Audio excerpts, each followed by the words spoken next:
Judul Lembah Arwah yang terkubur di sebuah pedalaman yang jauh dari hiruk-pikuk kota, terdapat lembah yang dikenal dengan nama Lembah Arwah.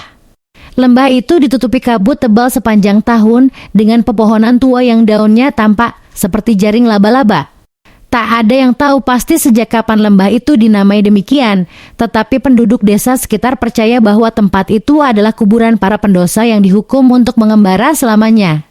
Desa terdekat dari lembah itu bernama Desa Langgeng.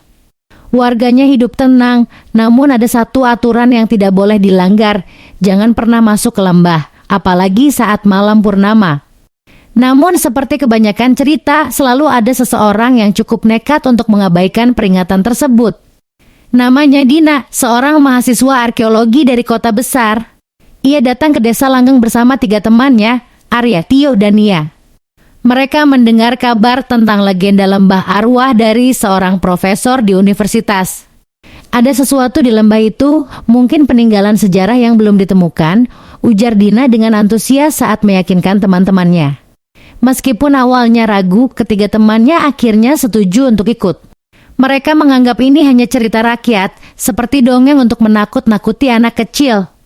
Hari pertama, awal petualangan mereka tiba di Desa Langgeng pada siang hari. Desa itu tampak sunyi dengan rumah-rumah kayu sederhana yang dikelilingi ladang dan sawah.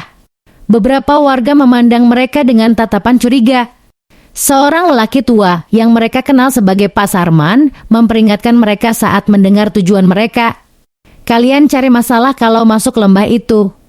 Banyak yang pergi dan gak pernah kembali, katanya serius.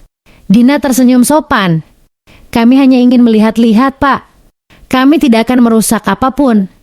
Namun, Pak Sarman hanya menggeleng. Bukan soal merusak. Kalau kalian masuk, mereka akan tahu kalian ada di sana. Kata-kata itu membuat Tio merinding. Mereka? Siapa mereka? Tanyanya. Pak Sarman tidak menjawab, hanya menatap mereka dengan mata yang tampak menyimpan banyak cerita. Hari kedua, kabut yang mengintai Dina dan teman-temannya memutuskan untuk memulai eksplorasi ke lembah. Perjalanan dimulai dengan suasana yang menyenangkan. Mereka bercanda sambil berjalan melewati hutan yang mengelilingi lembah. Namun semakin dalam mereka masuk, kabut mulai menyelimuti. Udara terasa dingin dan suara burung perlahan menghilang. Aneh ya, ujarnya sambil memeluk dirinya sendiri.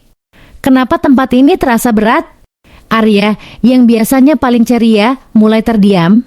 Ia merasa ada sesuatu yang mengikuti mereka, meski ketika ia menoleh, tak ada siapapun.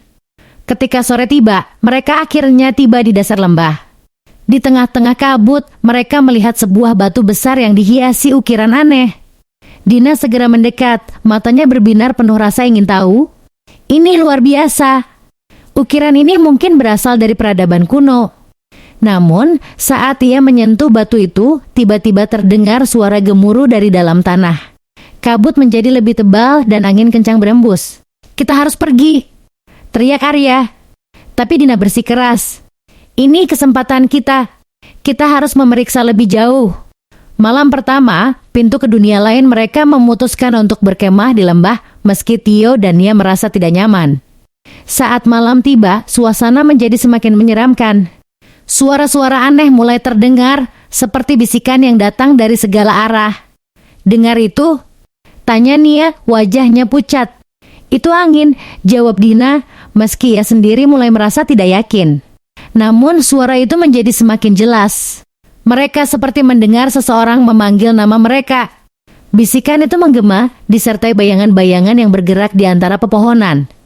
Ketika Arya menyinari bayangan itu dengan senter, ia melihat sesuatu yang membuat darahnya membeku. Sosok tinggi, kurus dengan wajah putih pucat berdiri tak jauh dari mereka, menatap dengan mata kosong. Lari!